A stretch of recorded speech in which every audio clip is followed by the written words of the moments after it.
everybody, I'm Corinne Blackstone and welcome to my craft room. I'm so happy to have you here today, and before we get started, be sure that you're signed up for my email newsletter down below. Promise not to spam you. I just send out interesting things that are happening, if we're doing giveaways, if we have mystery boxes, and just general updates that I think are important that you should know about. Now today's video, I finally, after all these many months of this being released, now, in this video, after so many months of it being released, I was able to find the Dollar Tree Faux Leather. This is their brand, Crafter Square. They come in lots of colors. I was only able to find a black, a navy, and a white at my store. My store is very small. But they also sell things like vinyl and HTV, and if you'd like to see me test those out in a full tutorial video like this one, let me know. But I've really been wanting to try the faux leather because I feel like faux leather is something that like a lot of people forget about. There's lots you can do with it, and it can get kind of pricey. Now these are $1.25. They come in 11.75 by 20-inch rolls, and like I said, they have lots of color. Now these are 100% polyester on the back, and then they are like a, let me double check what it says exactly. It is a polyvinyl chloride for the coating. So I would not recommend like necessarily trying to sublimate on top of them, but you could sublimate on the back. But when we see the back, I don't think you're gonna want to. So we're gonna make two things with this. We're going to do a key fob and a bow. So these are the two things that I really make most with faux leather and I see a lot of people use. So I wanted to try these two items. We're gonna press some HTV, see how that works. So let's go ahead and get started. Whatever we would do, we do it just for fun. So I have white, a navy blue, and then a black. They didn't have a lot to choose from in my store, but this is like the colors they had. So these are 11.75 inch by 20 inch sheets, and they cost $1.25 a piece. So I'm gonna start with white here, and we're gonna make a quick little faux leather key fob, which those are super simple. If you're getting started with faux leather, it's a great beginner project. So I'm going to roll this out really quick so we can take a look at it. It does feel pretty thin, which is not necessarily a bad thing when it comes to faux leather, but I will say that the backing is not as nice as some of the other faux leather that I've used. This is almost like a webbing, like a net. It's not a fuzzy backing, which is nice because it's not going to damage our mat. But also, we're not going to really be able to probably sublimate on this because it's not the correct backing. It's almost like the glue backing. But the front of it looks pretty nice. It's got like that pebbled texture. There is a little like dark spot right here that is not like coming off, so it's just a flaw. But what I'm going to do with this is I'm going to cut a piece of the glitter HTV, and then I'm going to place it onto a piece of the faux leather. This is a super easy thing to do. It's really fun. And then we'll fold that piece of faux leather in half. And by doing that, it's going to create the key fob. I do have key fob hardware for this. I got my key fob hardware on Amazon. I will link it below. But it's just these big pieces that you clamp between your faux leather goes in here. It comes with a little plier set that makes this super easy. So I'll go ahead and get all of this, get ready to cut. This, we're just cutting a rectangle, and same with this, we're just gonna cut rectangles out. Now, I did do some test cutting, and I did find that for my machine with this, just by itself, cuts just fine on the faux leather paper thin setting with our fine point blade, which makes me think that this will work really well in both the Explorer and the Joy as well as the Maker. So let's go ahead and get this ready. The first thing that we need to do is to just make the two rectangles that we need here in Design Space. So for this, all I'm going to do is open up a shape, and I'm just going to use the square, and I want to use the one with the straight corners versus the rounded corners. Now to change the sizing, all we need to do is click the unlock button. We want to make it just about 1 inch in width because that's how big our little clasp is that we're going to be using. And then I want to make it 10 inches in height. That way we have a pretty long little fob that should fit over our wrist if we want it to, because keep in mind that when you do this, it'll be about half the height that you make it. So this will be about 10 inches, which will make it about 5 inches in height. Now we're going to go ahead and duplicate this because we're going to be cutting out HTV for one and we're going to use faux leather for the other. So I'm just going to change the color of one of them. That way we're able to cut them on two separate mats and set the different settings for those materials. Now for the faux leather, that cuts great on the faux leather paper thin setting. And then we're going to be using glitter HTV, which is just cut on the glitter HTV setting. I'm going to start with our glitter HTV. So you'll see you have one side that's super glittery, one side that's not. The super glittery side goes down onto your mat. I just cut this on the glitter iron-on setting, and I'm going to link everything that I used for the video down below in case you want to make any of these items. You can absolutely do that. So I'm going to go ahead and load this, let this cut, and then I'll show you what we do for our faux leather. Once that's done, go ahead and unload, and because we're cutting the exact same thing with our faux leather, I'm just going to change the cut setting to the faux leather paper thin. Now for our faux leather sheet, we are going to be using our pink mat, which is the fabric mat. I did just clean this one so it is nice and sticky, but I am going to show you a quick little trick. So you can either put it face down or face up. It's really up to you. I found with this one, it doesn't matter because the backing isn't fuzzy. So you've got the front, which is that pebbly side, and then you have the back, which is more of like the webbing side. So I'm gonna go ahead and put this on my mat, and I'm just gonna use a brayer, which is just a little roller tool, and this is a super helpful little tool, just a little roller, and you can just roll it across your leather. And I'm just gonna roll the top section. I don't really need anything else to stick super well, so you just can roll it across where you need it to stick better. Then go ahead and load this. Now what's nice about this leather is it doesn't damage my mat. It doesn't leave all these fuzzy stickies behind, which is great. So I'm going to go ahead and cut out the little rectangle, and then we can try and see how it does pressing HTV to it. Once that's done, go ahead and unload, and you should have a nice rectangle left behind. So like I said, do test cutting on your machine because what I use might not work for you. We're going to be using our Cricut mini press to press the HTV on. You could use a regular heat press if you want to. Whatever you've got will work for this, no problem. But for this one, we're just going to turn it to our second heat setting. I'm going to let that heat up, and then one thing I will recommend is have parchment paper or something to lay on your press mat, because I would definitely do this on a pressing mat, and then have another piece to put on top so that we don't damage anything. So I've got this piece of parchment paper, which is perfect to use, and I'll just fold it over when I'm ready to do this. So what I'm going to do is set my leather down first, and then I'm going to place my HTV on top. Now these are the exact same size, so you may need to just really play with this to get this to line up perfectly, and you just want nothing to shift. So if you're having a little bit of trouble, just give yourself a little bit of grace. These will move around a little, which is fine, but you just want to be really careful with it. Now another trick that you can do is you can always use a little bit of heat tape if you have some.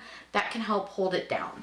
The nice thing about heat tape is that it is a heat resistant product, so meaning I can press to it and it won't matter, it won't change anything, it will be just fine. So I'm going to go ahead and take a little piece of heat tape, and I'm going to grab this leather, and I'm going to put it right here on the end of my leather, and then I want to line that up and get everything lined up with that HTV, and then just put that down. Then I'm going to just do the same thing on the other end, just so that it's held down pretty well, because we definitely don't want it to like shift too much or anything like that. So I'm just going to hold it down. And it's okay if the HTV ends up a little bit longer than your keychain here, because you're never going to notice it, because that part of the keychain is going to actually be in our little clamp. So you're not going to see the top anyways. So now what I want to do is I've got my Cricut heat press. And like I said, I want to protect this against any heat. So I'm going to go ahead and place the parchment paper over it. So I made like a little parchment paper taco. And then I just want to go and press this down.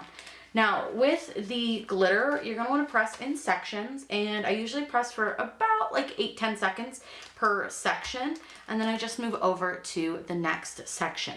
Now this part, I would recommend not moving your press. A lot of people you'll see when they use the mini press, they move it around like an iron, and that's really not good because it can cause your HTV to shift. It can cause a lot of problems with pressure and heat and things. So you don't want to be pressing like this. you want to do straight up and down presses without moving. I hope that makes sense, but there's just a lot of reasons to do that because it does not give you good heat, even pressure, all that stuff when you're moving it around. And like I said, it can cause your HTV to shift, which you definitely don't want to happen. So I'm going to go ahead and just go over this one more quick time because I'm sure I didn't quite press it all the way. So as you can see, what I do is I lift up my press and I press it back down. I lift up, I press back down. Now that should be fine, and this is just a keychain, so I'm not too super worried about it. And then remember, we had the heat tape, so it is going to stick a bit to the parchment paper. All I'm going to do is kind of look at it. It looks like it's pretty well stuck, so I'm going to grab the heat tape first because that's definitely in my way. Then I want to peel the carrier sheet away from the HTV, and I want to make sure to take off that extra piece of heat tape. And now what you'll see is you have a glittery piece and then you have your faux leather piece. Now you can obviously put this either direction that you want to. You can either go with the glitter on the outside or you can do the glitter on the inside if you want the white on the outside. This is really personal preference and choice. I love using faux leather for these because it makes them really like stable. I'm gonna go ahead and grab our clamp and our little tool. I will show you what that looks like, and then we'll decide which way we want our keychain. We're going to be using one of these clamps, which these are super helpful, and then I have this handy tool that came with it, and these are some pretty big pliers. Now this is kind of cool, this little screw here, it will prevent you from pressing too hard. Honestly though, I just kind of leave it all the way out because I want to make sure that I do press these pretty tight together. So now what you want to do is, again, decide which way you want out, but since we're testing the faux leather, I'm going to put the faux leather side out for this, and then I'm just going to take these and clamp them in to our little key ring here. So inside here are teeth that are going to grab on to your faux leather. Now I am not always great at holding on to this while I try to do this. Nobody is perfect, but what you'll do, just kind of fold it in half and make that little loopy. And then I just sort of try to make sure that my loopy looks straight all the way down because you want it to like sit straight. So I fold it in half like so. And then I put this in and I make sure that that looks good and straight. But what I like to do is I will take my clamp and I will hold it up. So do you see how I have this is the hardware inside my clamp. Then what I want to do is I'm going to take my faux leather and I fold it in half and I make sure that it is straight and that the two ends are good, but I want it to be really straight together this way. Then I get it in here and I want to make sure it is centered. Now I know you're having a probably hard time seeing what I'm doing, but I've got my faux leather inside of here, and then all I want to do is I'm going to pull this clamp together. I'll move my hand now because hopefully that'll hold my leather enough. And I just clamp it together. Now I did that at a really awkward angle, so I'm not sure how perfect that went together, but since it's just a test faux leather and see if we like it, it's fine. Now you are all set. Look at how cute that is. This actually feels pretty good. I mean, it's not obviously like the best quality leather, but I do think that this would hold up for a while. I don't think I'd put anything crazy heavy on it and like wear it on my wrist because I feel like that wouldn't hold on, but it would be a very cute little dangly item to add to your keys. So let's move on and make something else to test with our faux leather. Now for the next project, we're making a bow, and I'm just going to use a project that's already in Design Space. Now what's really fun about these projects is you can search up here and you can search for the word faux leather, and it's going to bring up all these different fun things that people have made with faux leather. Everything from earrings to keychains, to little pouches, all sorts of really, really fun stuff that you can absolutely try to make with your faux leather, whether you're using Dollar Tree or some other type of, faux leather, whatever you have. You can give it a shot. There's a lot you can do. There's bracelets, all sorts of stuff. But what I'm going to specifically make is a faux leather bow because I've made that with other types of leather. So I'm going to be able to compare them a little bit better to what it felt like when I made it with the faux leather from another company versus the faux leather from the Dollar Tree. Now there's tons of different bow designs, lots of different selections that you can make. So have fun with it, make your own, do what you want to do, give it a shot, try it out. Now what I did was I went in and bookmarked some that I thought would be really fun to do with your faux leather that you have. So it's a little paw print keychain, a leather pouch, there's some bookmarks, here's the bows we're going to make, and then there are some earrings, but we're just going to do the bows and the key fob. So what I'm going to do is click on edit a copy, because this has multiple versions of this bow in it. Like, it has multiple copies of it, and we don't want that. We only really want to make one. So what you'll see is you've got double of everything. So all I'm going to do is just delete one of each of the parts. That way we're just making one bow, but you can absolutely make more if you want to. Then all I need to do is click make it, and it's going to lay everything out for us on our make it screen here. Now mine is defaulting to the 12 by 20 format because I do currently have the Maker 3 selected, and you could use that mat if that's what you have, but you can also just do this on a 12 by 12. So let's go ahead and get this cut out. We'll assemble it and see what we think. For this next project, we're going to try an oldie but a goodie. We're going to make a bow. I just took a project out of Design Space. I'll link it below if you want to use that project, but that's all I did. I'm just using a project from Design Space. So this is the blue, and I'll show you what the back looks like so you can see it a little bit better. It actually shows really well on the blue as to like what the backing looks like better than the white. It's like a webbing. So I'm going to go ahead and put this on to my mat. Now this is going to take a little bit more leather than the one that we just did with the key fob. So I'm going to make sure to press down more of our leather, because you can see how it curls up a little bit. It was curled up in the box, so I'm not surprised, but I just want to make sure that this is well held down to my mat. I definitely didn't put this on straight, but it's fine. It should be no problem. I'm going to go ahead and load this, and again, I'm cutting this on the faux leather paper thin setting, because that setting really works very well for this.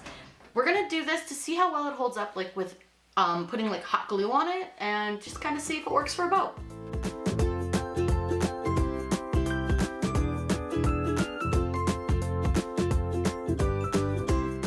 I'm gonna go ahead and unload. Now I did have a little lift over here, but it doesn't look like it damaged it, so I think it's fine. We are gonna go ahead and peel this off. Now I think because it lifted a little, it just stuck, but it's fine. Like, it looks like they cut beautifully, so I think that is just okay. We should be no problem with that. So I'm gonna go ahead and pull our pieces off. Now I will say, if you're cutting thinner pieces, be careful taking them off of your mats, because it could definitely rip. So you don't want to do that. Let me go ahead and move the machine, get the hot glue gun going, and then we'll see how this holds up. I'm going to start this off with some honesty. I am not great at bows, but we're going to try. So I've made them before, but they're just not something I make a lot, so I'm not amazing at putting them together. Not that they're difficult, I just am bad at it. So I'm going to just take glue, a little bit of hot glue, and like I said, this is mostly just to see kind of how the leather does with the glue, and then I'm going to fold this guy over, and I'm going to try to touch the glue because that's hot. I definitely will say, when I've made this with like other faux leather, I don't feel the glue as much between the leather and the other pieces of leather, but again, this is super duper thin, so I'm kind of not surprised by that. So then I'm going to go ahead and put the glue down for the next piece. These don't take a lot of glue, which is nice, and then I'm going to go ahead and fold this one over. Like I said, not great at this, but we're going to make it work. Okay, set that one over to the side, and then we got to do this smaller, rounder one. Same concept. I think I put a little too much glue on there, but that's okay. And then I'm going to fold it over. Okay. Not bad. A little gluey glue. And then fold over.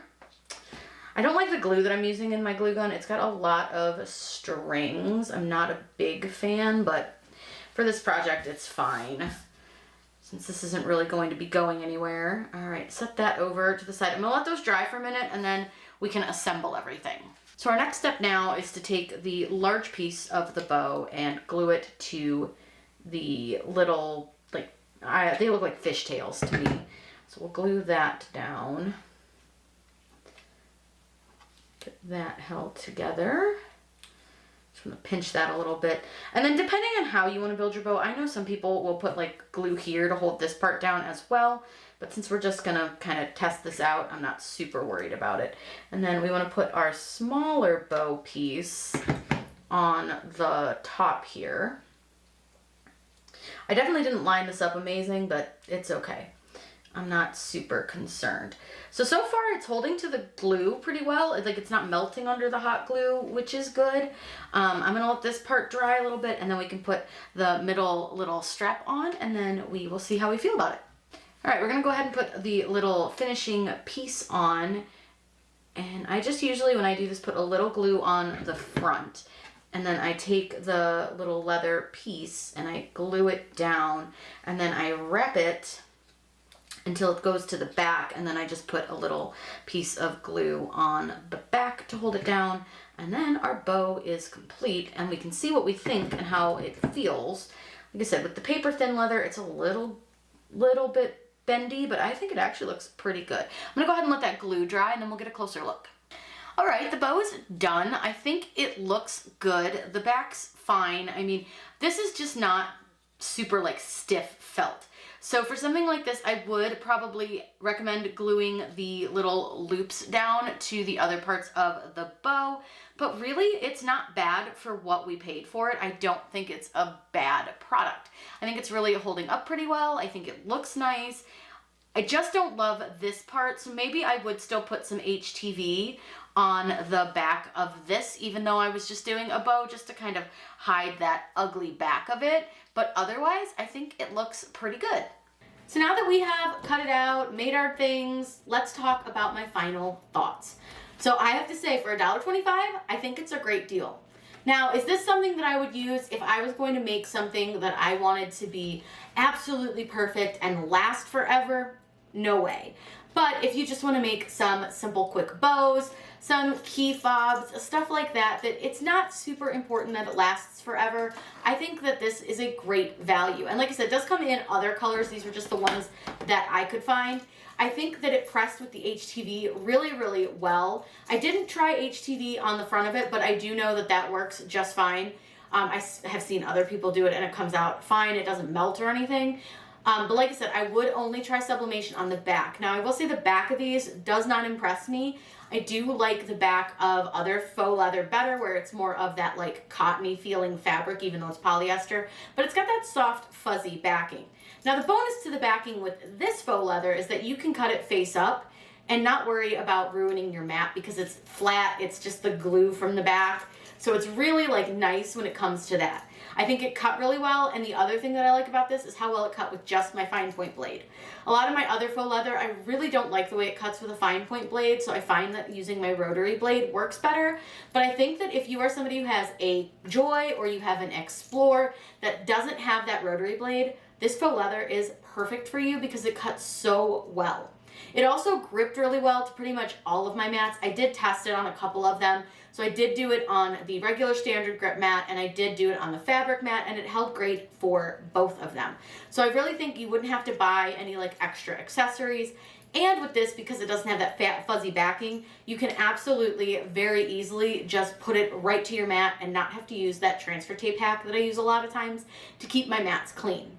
So all in all, is the Dollar Tree faux leather worth the $1.25 price? I would say absolutely 100% worth $1.25. I think it's a great deal, and if you find it in store, definitely give it a shot, see what you think, and see if you like it. If you tried it before, let me know in the comments down below. I would love to hear what you guys thought of it as well. I hope you guys had fun with this really quick, short video, and I also hope you have a wonderful day, and as always, happy crafting.